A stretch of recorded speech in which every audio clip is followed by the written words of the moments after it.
மாமியார் மருமகள் உறவு எப்படி இருக்கும்? ஜாதகத்தை பார்த்து அதை நம்ம எப்படி தெரிஞ்சுக்கிறது? அதை பற்றி தான் இந்த பதிவில் பார்க்க போகிறோம். ஜாதகத்தில் ராசி கட்டத்தில் லக்ன அதிபதி, லக்னத்திலிருந்து எண்ணி வருகின்ற 10ஆம் வீட்டு அதிபதி, இந்த 2 பேரும் நட்பு கிரகமாக இருக்கணும். அந்த நட்பு கிரகங்களாக இருந்துட்டா அவங்க 2 பேரும் சேர்ந்து இணைந்து ஏதாவது ஒரு நட்பு வீட்டில் இருந்துட்டாங்க, நல்ல முறையில் இருந்துட்டாங்க அப்படின்னா நிச்சயமாக அந்த ஜாதகருக்கு மாமியாருடன் உறவு நன்றாக இருக்கும்.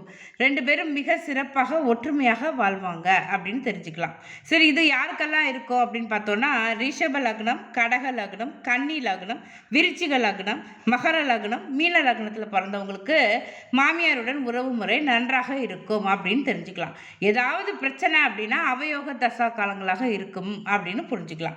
சரி, யாருக்கெல்லாம் நன்றாக இருக்காது, அதாவது மாமியாருடன் உறவு நன்றாக இருக்காது, பகை அதிகமாக இருக்கும், எந்நேரமும் சண்டை சச்சரவு அதிகமாக இருக்கும், ஒற்றுமையே இருக்காது, யாருக்கு அப்படின்னு பார்த்தீங்கன்னா மேஷம், மிதுனம், சிம்மம், துலாம், தனுசு, கும்பம், இந்த 6 லக்னத்தில் பிறந்தவங்களுக்கு மாமியாருடன் உறவு முறை சீராக இருக்காது. ஏன் அப்படின்னா இந்த லக்னத்தில் பிறந்தவங்களுக்கெல்லாம் 10ஆம் அதிபதி கிரகம் பகை கிரகமாக வரும்.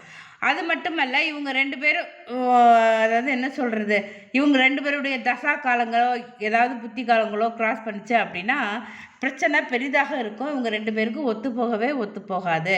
இதை நம்ம திருமணம் செய்கிற காலகட்டத்தில் இதை முக்கியமாக கவனித்து சேர்த்தோம்னா குடும்பத்தில் பிரச்சனைகள் அதிகம் இருக்காது அப்படிங்கிறத தெரிஞ்சுக்கலாம் நம்ம. அது மட்டுமல்ல, இந்த பகை கிரகங்களாக இருந்து இவங்க 2 பேரும் இணைந்து இருந்தாங்க அப்படின்னா அந்த லக்னாதிபதிக்கு நட்பு கிரகத்தோட வீட்டில் இருந்தாங்கன்னா ஓரளவுக்கு ஒற்றுமை இருப்பதற்கு சாத்தியம் இருக்கு.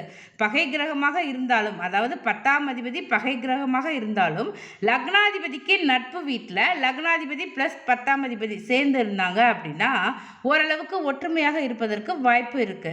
இல்லை அப்படின்னு வச்சுக்கோங்களேன், அவங்க வெளியில் ஒற்றுமையாக தெரிஞ்சாலும் உள்ளுக்குள்ளே பகை உணர்வு அதிகமாக இருக்கும்.